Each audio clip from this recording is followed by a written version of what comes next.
اس کی جڑیں جو ہیں وہ بہت پرانی ہیں. 40 سال سے ہم نے اپنی غلط پالیسیز کی وجہ سے جو فصل بوئی تھی آج اس کا رزلٹ ہمارے سامنے ہے. ایک دن میں تو اتنی بڑی خرابی نہیں آتی, ایک دن میں تو دیمک نہیں چاٹتی, ایک دن میں تو زخم کینسر نہیں بن جاتا. اس کو وہ کہتے ہیں نا تھیندے تھیندے تھیں جاندہ بندہ. یہ وہ والا معاملہ ہوا ہے. آہستہ آہستہ معاملات خراب ہوئے اور اس طرح کی جتنی بھی ایکٹیویٹیز ہو رہی ہیں, میں اس میں پہلے نمبر پہ مجرم اگر کسی کو سمجھتا ہوں تو وہ ہماری ریاست ہے, ریاستی ادارے ہیں جن کی سرپرستی ہماری مذہبی جماعتوں کو اتنا عرصہ تک حاصل رہی, امت اور پاکستان کے وسیع تر مفاد میں انورٹڈ کاماز کے اندر. اس کے بعد مذہبی جماعتیں اور اس کے بعد پھر ہماری جاہل عوام. لیکن ڈرائیونگ سیٹ کے اوپر ریاست ہوتی ہے, اس میں چاہے ہمارے حساس ادارے ہوں, چاہے ہماری پولیٹیکل پارٹیز ہوں, حکومتی عہدے داران ہوں, یہ سب کے سب اس معاملے میں مجرم ہیں. سب نے یہ مل کے حصہ ڈالا ہے جس کا آج ہم رزلٹ بھگت رہے ہیں. یہ تو جس کے ساتھ ہوتی ہے اس کو پتہ چلتا ہے. ٹی وی پہ دیکھ لینا بڑا آسان ہے. آپ مجھے بتائیں جس طریقے سے انہوں نے اس کی لاش کے ساتھ جو کچھ کیا جس کی اسلام میں قطعاً کوئی اجازت نہیں ہے. بخاری اور مسلم کی متفق علیہ حدیث ہے, اللہ کے محبوب صلی اللہ علیہ وآلہ وسلم نے فرمایا کہ کسی کو آگ میں جلانا یہ عذاب صرف اللہ تعالیٰ کے ساتھ خاص ہے کہ وہ اپنے مجرمین کو قیامت کے دن آگ میں جلائے گا. کسی مخلوق کے لیے روا نہیں کہ کسی دوسرے کو آگ میں جلائے. کافر ہو مسلمان ہو آپ یہ کام کر ہی نہیں سکتے. اور پھر ساتھ سیلفیاں لینا, پھر آ کے فخریہ انٹرویو ریکارڈ کروانا کہ ہم نے جہنم واصل کر دیا. بھائی تو کہاں پہ جائے گا؟ تجھے جنت کا ٹکٹ مل چکا ہوا ہے مولویوں کی طرف سے. تم لوگ یہ سمجھ رہے ہو کہ ہم اس طرح کے معاملات کر کے تو ہم جنت میں چلے جائیں گے. اور ایسے مواقع پہ وہ لوگ آپ کو زیادہ تر بڑھ چڑھ کر آگے نظر آئیں گے جنہوں نے زندگی میں نماز بھی کبھی نہیں پڑھی ہوئی ہوگی. اس طرح کے کام کرنے میں, لوگوں کو قتل کرنے میں, املاک کو آگ لگانے میں, اے ٹی ایم مشینز لوٹنے میں, دنگا فساد کرنے میں, یہ سب سے آگے آپ کو نظر آئیں گے کیونکہ ان کو پٹی یہ پڑھائی گئی ہے کہ یہ سب سے آسان ذریعہ جنت میں پہنچنے کا. اور بیوقوف نہیں ہے, سمجھدار ہیں. آج تک کسی شخص نے عشق رسول صلی اللہ علیہ وآلہ وسلم کے نام پر اپنی موٹر بائک کو آگ نہیں لگائی, اپنی گاڑی کو آگ نہیں لگائی, دوسرے کو لگائی. لہذا آپ یہ بھی نہیں کہہ سکتے کہ کوئی بونگے ہیں, بہت سمجھدار ہیں. اور اس وقت ملک جس تباہی کے دہانے پہ پہنچ چکا ہے نا, میں سمجھتا ہوں کہ اگر اب بھی ہمارے بڑوں کو عقل نہ آئی تو یہ گلی گلی قتل و غارت ہوگا. ہمارے جو ریاستی اداروں کے بڑے ہیں, پولیٹیکل جماعتوں کے بڑے ہیں, انہوں نے تو زیادہ تر نے دوہری شہریت لی ہوئی ہے. دوسرے ملکوں میں انہوں نے بھاگ جانا ہوتا ہے ریٹائرمنٹ کے بعد. ہمیں پوری زندگی یہ لوگ حب الوطنی کے درس دیتے رہتے ہیں, نیشنلزم کے درس دیتے رہتے ہیں, پاکستان سے محبت, قومی ترانے یہ چلا چلا کے دماغ خراب کرتے رہتے ہیں. اور خود آپ دیکھ لیں یہ پرانے جتنے ڈکٹیٹر باہر گئے ہوئے ہیں, ہمیں آگ میں جھونک کے جب تک مر نہیں جاتے جان نہیں چھوڑتے. ضیاء الحق نے مر کے ہی جان چھوڑی ہے نا, ورنہ جو اس وقت پالیسیز اس نے سیٹ کی تھی, جو سعودیہ اور ایران کی پراکسی وار کو یہاں پہ سپورٹ کر کے, وہ آج تک ہم بھگت رہے ہیں. اب دیکھ لیں میڈیا کے اوپر کیا ساری گالیاں جو ہیں وہ پولیٹیکل گورنمنٹس کو, پرائم منسٹر کو کھانی پڑ رہی ہیں, کیونکہ ہماری عوام کا جو ہے اتنا نالج تو ہے نہیں, ان کو پتہ ہی نہیں ہے کہ معاملات ٹوٹی کمند کہاں. جس طرح محرم کے دنوں میں بیٹھ کے سارے یزید کو رو رہے ہوتے ہیں اور سسٹم تو پیچھے سے خراب ہوا ہے, اس کی کوئی بات ہی نہیں کرتا. یہ تو فیشن ہے نا یزید کو رو لینا, آسان بھی ہے, دوسرے پہ بات کرنا ذرا مشکل ہے. لیکن میں آپ کو بتاؤں اللہ کا شکر ہے اب ہمارے ریاستی اداروں میں پالیسی شفٹ آیا ہے, ان میں اتنا حوصلہ پیدا ہو گیا ہے کہ انہیں اپنی غلطیوں کا احساس ہوا. جبھی تو کچھ عرصے سے ہمارے پرائم منسٹر صاحب کئی ملکوں کے دوروں پہ, پریس کانفرنسز کے دوران, انٹرویوز کے دوران اعلانیہ طور پہ یہ مان چکے ہیں کہ ہماری پرانی جو پالیسیز تھیں وہ بالکل غلط تھی. یہ لادہ بات ہے کہ ہمارے ریاستی اداروں کے کیے ہوئے جرائم کی توبہ کا اعلان ہمارے پرائم منسٹر کو کرنا پڑ رہا ہے. یہ ہے دکھ کی بات. چلے پھر بھی ہم کہتے ہیں ٹھیک ہے, پولیٹیکل گورنمنٹس کو ہی بوجھ اٹھانا چاہیے اداروں کی غلطیوں کا, لیکن ان کو بھی کچھ اس حوالے سے خیال کرنا چاہیے کہ وہ بھی مستقبل کے لیے اپنی کوئی جو ڈائریکشن ہے اس کو درست کر لیں. آپ کو پتا ہے کچھ عرصہ قبل خوشاب کے اندر ہمارے اسٹوڈنٹ عمران بھائی جو بینک مینیجر تھے رحمہ اللہ تعالی, ان کا بے دردی سے ایک گارڈ نے قتل کر دیا. ہمارے اسٹوڈنٹ تھے, آپ ان کے جو فیس بک کا پیج ہے اس پہ کئی ایک ویڈیوز میری انہوں نے اپلوڈ کی ہوئی تھی اور لوگوں کی بھی کی ہوئی تھی. اور مسئلہ کوئی اور تھا, ایک ایک گھنٹے کی جا کے یہ لوگ نمازیں پڑھتے ہیں اور وہ بھی صرف ڈیوٹی آورز کے اندر. جب گھر آ جاتے ہیں تو ایک سلام امام کے پیچھے ہوتا ہے, دوسرا جوتیوں والی جگہ پہ ہوتا ہے. اور اگر کوئی شخص سمجھا دے کہ میرے بھائی یہ نوافل جو ہیں یہ کوئی ضروری نہیں ہے, یا ان کو آپ بعد میں پڑھ لو, آپ ڈیوٹی اپنی صحیح طریقے سے ادا کرو, اس بات کا غصہ نکالنے کے لیے اس کی پلی لی جائے, اور پلس اس کو توہین مذہب کا نام دے کر کہ جی یہ تو انبیاء کا گستاخ ہو گیا. یہ بھی ہم اپنی طرف سے طے کر لیتے ہیں کہ کون سی چیز جو ہے وہ انبیاء کی گستاخی ہے. انہیں شہید کر دیا گیا, بعد میں خیر مذمت کرتے رہے, ابھی تک اس کے قاتل کو سزا ہوئی کوئی نہیں ہے, صرف کورٹ نے ڈیسیژن کیا ہے. اور ماشاءاللہ پچھلے دنوں آپ نے دیکھا ہمارے چیف جسٹس صاحب کس طرح گرجے ہیں. یار یہ لوگ بعد میں اپنی تقریریں دیکھ کے شرمندہ بھی نہیں ہوتے. ان کے دعوے دیکھیں اور ان کی عدالتوں کے, میں کرتوت لفظ نہیں بولتا, کارنامے دیکھ لیں. آج تک کسی کو اس طریقے سے سزا نہیں ہوئی ہے. اور کسی اگر جو کوئی مجبور شخص جس کے اوپر اس طرح کا توہین مذہب کا الزام لگا, اس کو اگر عدالتوں نے چھوڑ بھی دیا شواہد ناکافی ہونے کی وجہ سے یا جھوٹا الزام ہونے کی وجہ سے, عوام نہیں اسے چھوڑتی, وہ عدالت سے بری ہوتا ہے. یہ کچھ عرصہ پہلے کی بات ہے, ہمارے جیلم شہر کی تحصیل ہے پنڈ دادن خان, وہاں پہ وہ ایک مولانا صاحب تھے, جماعت اسلامی سے ان کا تعلق تھا. ان پہ اس طرح توہین مذہب کا جھوٹا الزام لگا, کافی سال انہوں نے قید کاٹی, بعد میں ثابت ہوا یہ بالکل غلط ہے. بیچارے وہ پہلا جمعہ پڑھانے آئے ہیں تو وہ باہر نکلے ہیں تو ان کو شہید کر دیا گیا گولیوں کی, اور ان کے ساتھ بیٹا بھی شہید ہو گیا. یعنی وہ عدالتیں چھوڑ بھی دیں, عوام نہیں چھوڑتی. تربیت ہی ایسی ہوئی ہے, عوام کو کون سمجھائے جی. لہذا آپ یہ سمجھ رہے ہیں جب آپ کسی پہ الزام لگا دیتے ہیں نا توہین مذہب کا, جھوٹا بھی, وہ مارا گیا, آپ اسے کوئی دنیا کی طاقت بچا نہیں سکتی ہے, کیونکہ عدالت چھوڑے گی بھی تو اشکان رسول سو کالڈ تیار بیٹھے ہوئے ہیں اپنی جنت پکی کرنے کے لیے, اس کو جنت میں بھیج کے کیا کریں گے.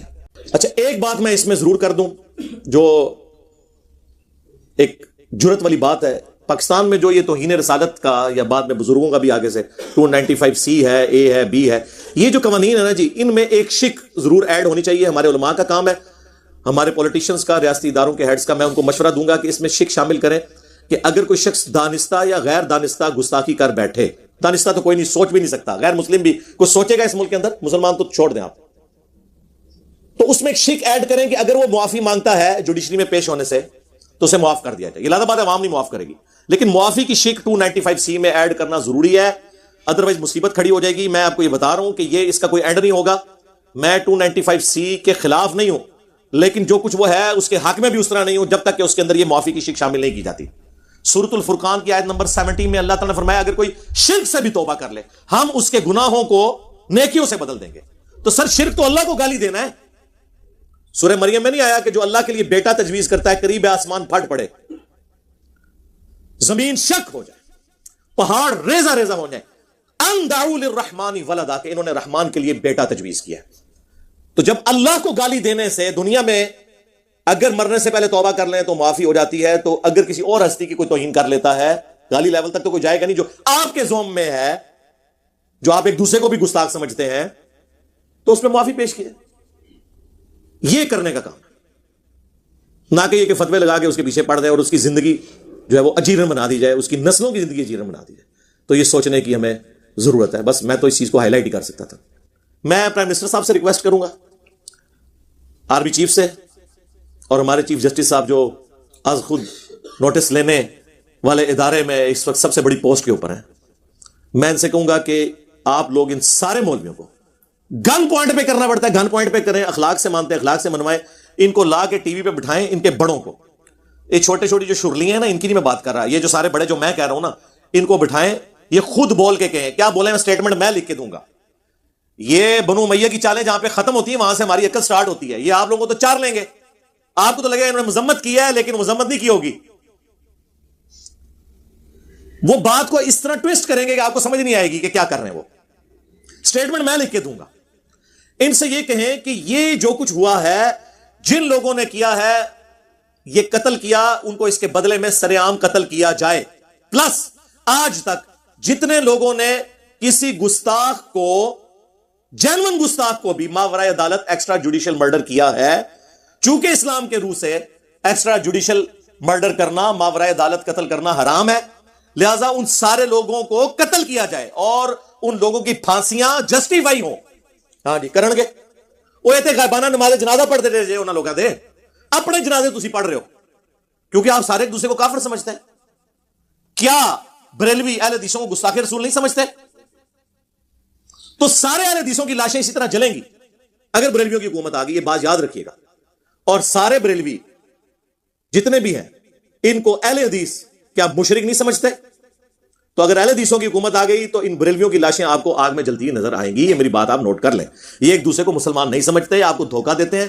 اس کی بھی سٹیٹمنٹ میں آپ کو لکھ کے دیتا ہوں کہ انہیں ان کے بڑے لکھ کے دیں کہ ہمارے سوا جتنے فرقے ہیں اگرچہ ہم انہیں گمراہ سمجھتے ہیں لیکن ایک نہ ایک دن یہ اپنا عذاب بھگت کے جنت میں جانے میں کامیاب ہو جائیں گے. آپ کو ایک عالم بھی یہ بات لکھ کے دینے کے لیے تیار نہیں ہوگا کیونکہ وہ پھر ان کو ماننا پڑ جائے گا کہ یہ مسلمان ہے. ویسے کہتے ہیں کہ ہم مسلمان مانتے ہیں لیکن وہ تقیہ کریں گے, توریتاً بات کر رہے ہوں گے. اس طرح آپ کو کبھی نہیں لکھ کے دیں گے. اور کیسے لکھ دیں؟ ان کے بڑے ایک دوسرے کو اسلام سے نکال گئے. کس کس چیز کا رونا رویا جائے. اب بات کہاں سے شروع ہوئی تھی کدھر نکل گئی ہے. لیکن یہ ساری باتیں اس موقع پر میں اپنی اس نیشن کو ایک مسلح کی حیثیت سے, ایک ڈاکٹرن دینے والے پیشوا نہ کہیں, اسپیکر کی حیثیت سے, یہ بڑا اچھا موقع ہے کہ میں ان کو ڈائریکشن دے دوں تاکہ ہمارے ماں باپ کو تو ورگلایا تھا, ہمارے آباء و اجداد کو تو ان کے بڑے بڑے بابے ورگلا گئے, ہماری آنے والی نسلیں تو ان لوگوں کے شر سے بچ جائیں انشاءاللہ تعالی. یہ میں آپ کو بتا دوں تبدیلی آ چکی ہے. اب لوگ اس حوالے سے ایجوکیٹ ہو رہے ہیں, اللہ کا شکر ہے. سوشل میڈیا اللہ کی طرف سے وہ نعمت ہے جس نے ہمارے بچوں کو پولیٹیکلی بھی میچور کر دیا اور ریلیجن کے پوائنٹ آف ویو سے بھی میچور کر دیا. جو دو نمبری کر رہا ہے, خواہ وہ کسی سیاسی جماعت سے ہے, کسی ریاستی ادارے سے ہے, کسی مذہبی جماعت سے, سب کی دو نمبریاں کھل کے سامنے آ رہی ہیں. بچ کوئی نہیں رہا. اللہ کا شکر ہے, میں اس کو نعمت سمجھتا ہوں. اور یہ بھی ابھی سوشل میڈیا نے ٹیک اپنا معاملہ کیا ہوتا ہے, انہوں نے دبا جانا تھا یہ والا مسئلہ بھی. اب یہ لاکھ کہتے ہیں جی ہم جو ہے وہ اظہار یکجہتی کرتے ہیں جی, فلاں کرتے ہیں جی. بندہ مر گیا, بندہ کہنا واپس آنا ہے. لاش آپ لوگوں نے جلا دی, اب پیچھے کیا بچ گیا؟ باتیں ان کی سنیں بس, اس کے علاوہ ان کے پاس کرنے کو کچھ نہیں ہے. اس کا حل یہ ہے کہ اعلانیہ سزائیں ہوں ان کو, جتنے لوگ پکڑے گئے ہیں اعلانیہ سزائیں ہوں, اور اسی طریقے سے سزا ہو جو سورۃ المائدہ میں آیا ہے کہ آنکھ کے بدلے آنکھ, پہلے جان کے بدلے جان, آنکھ کے بدلے آنکھ, ناک کے بدلے ناک, کان کے بدلے کان, دانت کے بدلے دانت, اور ہر زخم کے بدلے اتنے لیول کا زخم. یہ سورۃ المائدہ میں اللہ نے فرمایا یہ اللہ کی طرف سے سزا ہے. جس طریقے سے اسے قتل کیا ہے نا, اسی طریقے سے یہ 100 بندہ کیا 1000 بھی وہ قتل ہوں گے. اور سورۃ النور میں آیا کہ جب اس طرح کی سزائیں دی جائیں تو مسلمانوں کا گروہ اسے ویٹ کرے تاکہ باقیوں کے لیے ڈیٹرنس ہو, عبرت ہو. اعلانیہ یہ سزائیں ہونی چاہیے, یہ کوئی ظالمانہ سزا نہیں ہے. یہ تو آپ کے کسی بچے, بھائی یا والد کے ساتھ یہ ہوا ہوتا تو پھر میں آپ سے پوچھتا, پھر پتا چلتا ہے. دوسروں کے لیے تو کہنا بڑا آسان ہے. اور اسلام اس حوالے سے اتنا سینسٹیو ہے, اتنا سینسٹیو ہے کہ سورۃ المائدہ میں اللہ تعالیٰ نے فرمایا جس نے ایک جان کو قتل کیا گویا اس نے پوری انسانیت کو قتل کر دیا. انسان کی بات ہوئی ہے, مسلمان کی نہیں ہوئی, چاہے وہ ایک پاکستانی نے کیا.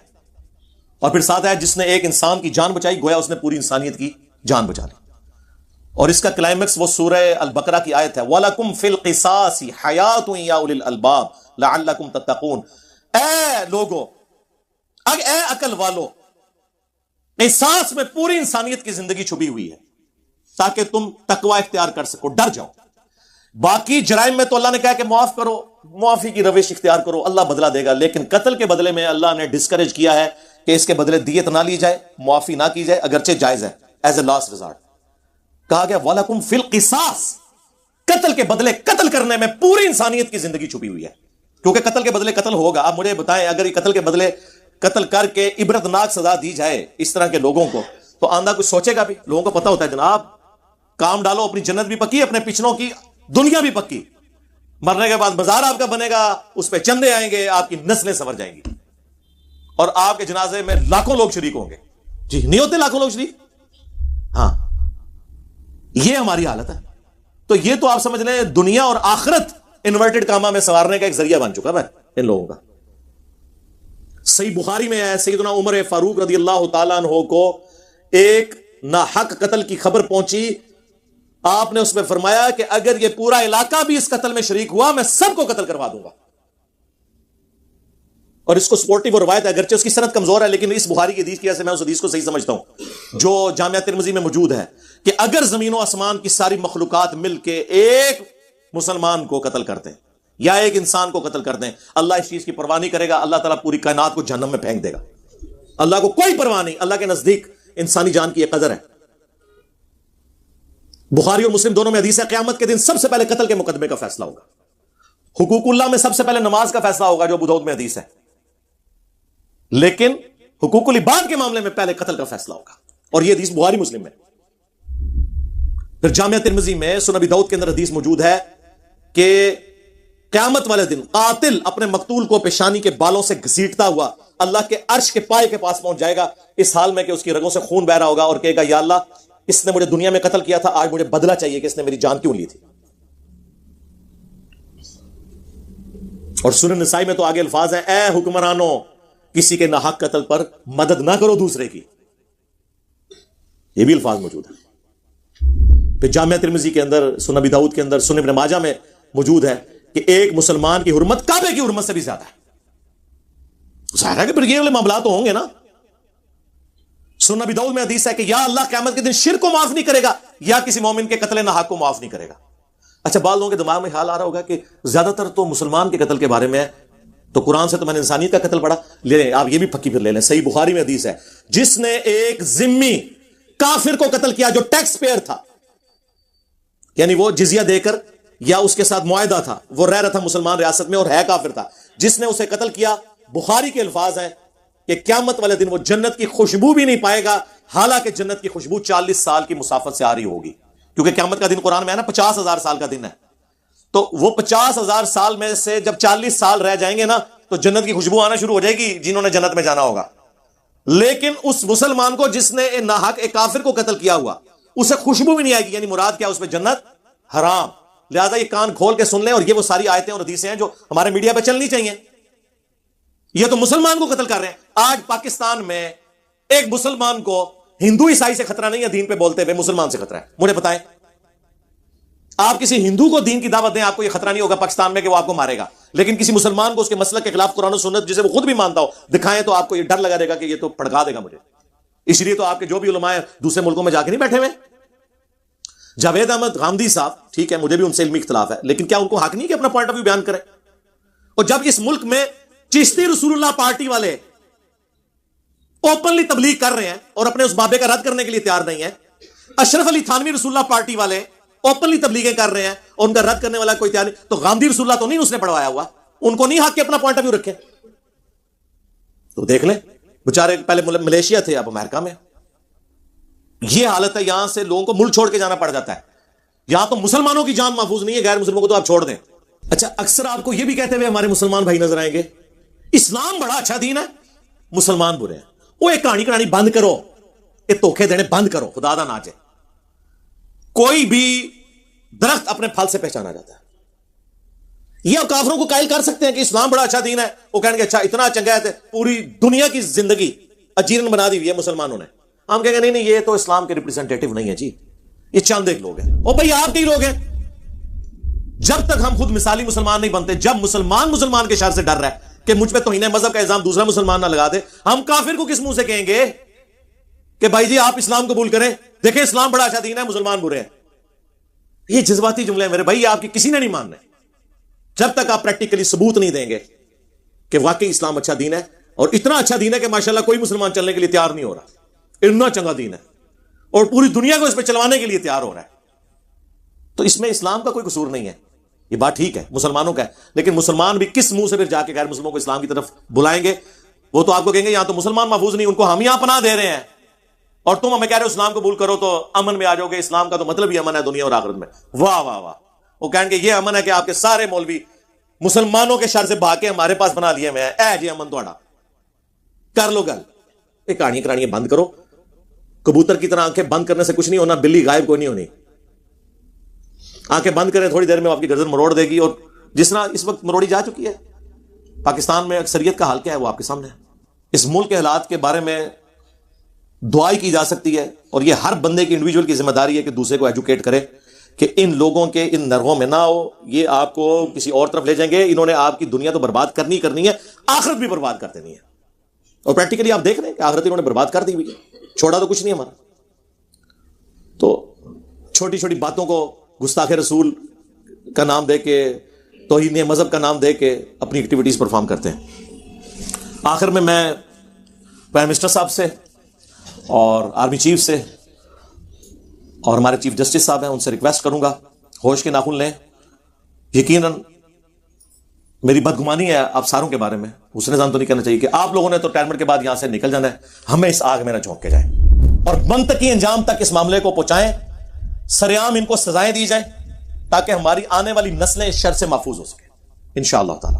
بس ہم صرف ہائی لائٹ ہی کر سکتے تھے، میں شاید اس پوری گفتگو میں کوئی سخت باتیں بھی کر گیا ہوں، لیکن آپ اس کے پیچھے جو میری تھیم ہے اس کو آپ سمجھنے کی کوشش کریں، اور میں آپ کو جو باتیں بتا رہا ہوں یہ آپ کو نہ کوئی مذہبی پلیٹ فارم والا بتائے گا، نہ سول سوسائٹی سے کوئی بیچارہ جرت کرے گا یہ باتیں آپ کو کرنے کی، اس کو تو ویسے کسی نے نہیں ماننا۔ مذہبی لوگ تو اس پورے سسٹم کے بینیفیشری ہیں، انہوں نے تو یہ باتیں آپ سے کرنی نہیں ہیں۔